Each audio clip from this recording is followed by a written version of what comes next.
सब लोग, पूरा देश हतप्रभ है, दुखी है, आज तक पीड़ित है। मणिपुर के अंदर एक कारगिल योद्धा की पत्नी को निवस्त करके घुमाया गया, सैकड़ों महिलाओं के साथ दरिंदगी हुई, भारत के प्रधानमंत्री खामोश रहते हैं। हजारों महिलाओं के साथ प्रज्वल रवन्ना ने बलात्कार किया, दरिंदगी की, मां की उम्र की महिलाओं के साथ। प्रधानमंत्री कहते हैं ये भारत को मजबूती देगा, इसी को वोट देना। ये भारत का भविष्य है प्रज्वल रवन्ना, उसको भगा दिया जाता है बीजेपी के द्वारा। पहलवान बेटियां जब जंतर मंतर पे लड़ रही थीं न्याय मांगने के लिए, तो यही स्वाति मालीवाल जो महिला आयोग की अध्यक्ष थीं, रात में उनके समर्थन में गई थी, पुलिस के लोगों ने घसीट के मारा था।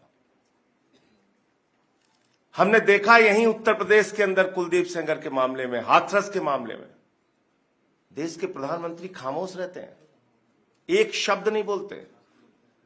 आम आदमी पार्टी हमारा परिवार है, पार्टी ने अपना रुख साफ कर दिया है और मैं चाहता हूं जितने विषय मैंने आपके सामने रखे हैं, देश के प्रधानमंत्री और भारतीय जनता पार्टी को जवाब देना चाहिए। स्वाति मालीवाल के मामले में जवाब देना, जब वो पहलवान बेटियों के लिए जंतर मंतर पे न्याय मांगने गई थी स्वाति मालीवाल जी, उस समय घसीट घसीट के मरवाया पुलिस वालों से। तो इसलिए इस पे राजनीतिक खेल ना खेलें, मैं सिर्फ इतना कहना चाहता हूं। देख रहे हैं उन सबको मेरा नमस्कार, मेरा प्रणाम।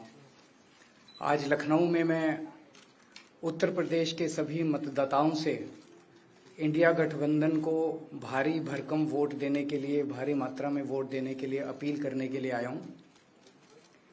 मैं 4 बातें रखना चाहता हूं। पहले चारों बिंदु बता देता हूं, फिर उसको डिटेल में एक्सप्लेन करूंगा।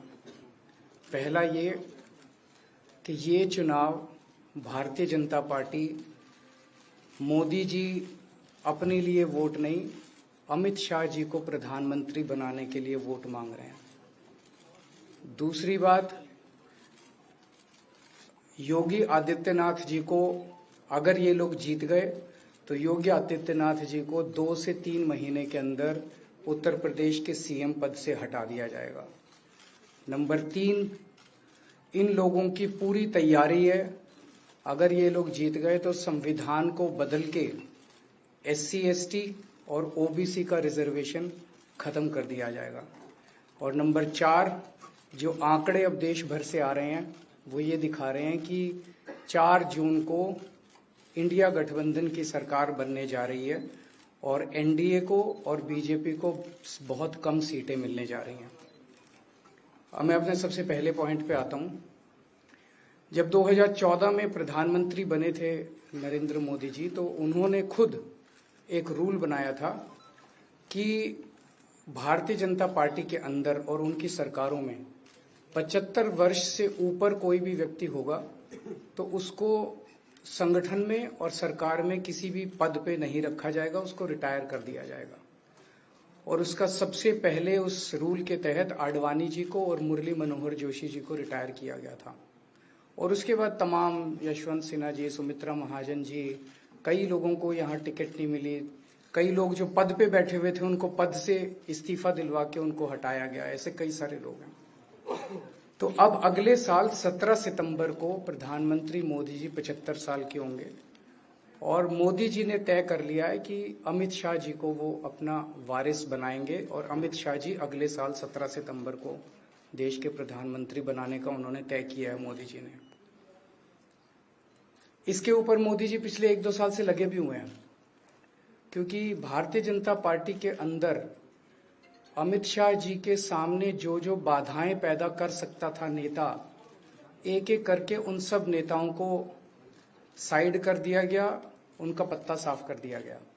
शिवराज सिंह चौहान को हटा दिया गया, वसुंधरा राजे को हटा दिया गया, डॉक्टर रमन सिंह को हटा दिया गया, देवेंद्र फडणवीस को खत्म कर दिया गया, खट्टर साहब को खत्म कर दिया गया, एक एक करके सबको खत्म कर दिया गया। एक ही शख्स बचे हैं जो अमित शाह जी के रास्ते का कांटा बन सकते हैं। हेलो, आवाज आ रही है? आ रही है। ठीक है, आ रहे एक ही शख्स हैं जो कि उनके रास्ते का कांटा बन सकते हैं, वो हैं योगी आदित्यनाथ जी। अब योगी आदित्यनाथ जी को इन्होंने हटाने का पूरा मन बना लिया है और अगर इनकी सरकार बनी तो 2 महीने के अंदर योगी जी को भी उत्तर प्रदेश के सीएम से हटा दिया जाएगा। मैंने दिल्ली में 3-4 दिन पहले ये प्रेस कॉन्फ्रेंस की थी और ये दोनों मुद्दे उठाए थे। जैसे मैंने मुद्दे उठाए थे तो अमित शाह जी ने और उनके कई नेताओं ने अपनी भावना प्रकट की कि नहीं मोदी जी को 75 साल में इस्तीफा नहीं देना चाहिए, मोदी जी को 75 साल पूरा कार्यकाल पूरा करेंगे। उन सब की भावनाओं की मैं कद्र करता हूं, क्योंकि अपने नेता के लिए जब भी ऐसी बात होती है तो सब लोग सामने आके बात करते हैं। लेकिन बड़ी बात यह है कि मोदी जी ने ऐसा नहीं कहा कि मैं 75 साल पे इस्तीफा नहीं दूंगा, मैं रिटायर नहीं होऊंगा। उनका अपना बनाया हुआ रूल है और मुझे पूरी उम्मीद है कि मोदी जी का अपना बनाया हुआ रूल है और मोदी जी अपने रूल को फॉलो करेंगे। नहीं तो लोग कहेंगे कि मोदी जी ने ये रूल आडवाणी जी को हटाने के लिए बनाया था, जब अपनी बारी आई तो नहीं। तो मोदी जी इस रूल का फॉलो करेंगे, ये पूरा यकीन है देश के लोगों को कि उन्होंने खुद रूल बनाया तो खुद फॉलो करेंगे। दूसरी बड़ी बात जो हुई कि जब मैंने कहा कि योगी आदित्यनाथ जी को 2 महीने में हटा दिया जाएगा, इस पे अभी तक भाजपा के किसी नेता की टिप्पणी नहीं आई है। 4 दिन हो गए, इसका मतलब ये तो कंफर्म करता है कि उन्होंने पूरी प्लानिंग कर ली है और उनके पक्ष में कोई बोलने के लिए तैयार नहीं है योगी आदित्यनाथ जी के। तो उनका हटना अब लगभग तय है कि योगी आदित्यनाथ जी को उत्तर प्रदेश के सीएम पद से हटाया जाएगा। दूसरी चीज, मैं उत्तर प्रदेश के सभी मतदाताओं को कहना चाहता हूं कि पिछले 4-5 महीने से इन्होंने शोर मचा रखा है 400 पार 400 पार 400। क्यों?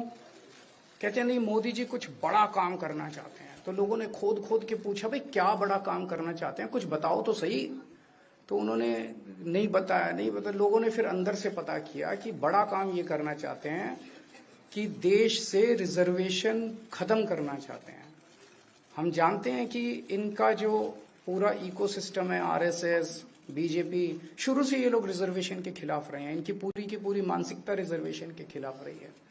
तो मैं सभी लोगों को ये आगाह करना चाहता हूं कि ये बड़ा काम इनको 400 पार इसीलिए चाहिए क्योंकि ये रिजर्वेशन खत्म करना चाहते हैं। संविधान को, बाबा साहब अम्बेडकर ने जो संविधान बनाया था, उस संविधान को ये तार तार करना चाहते हैं।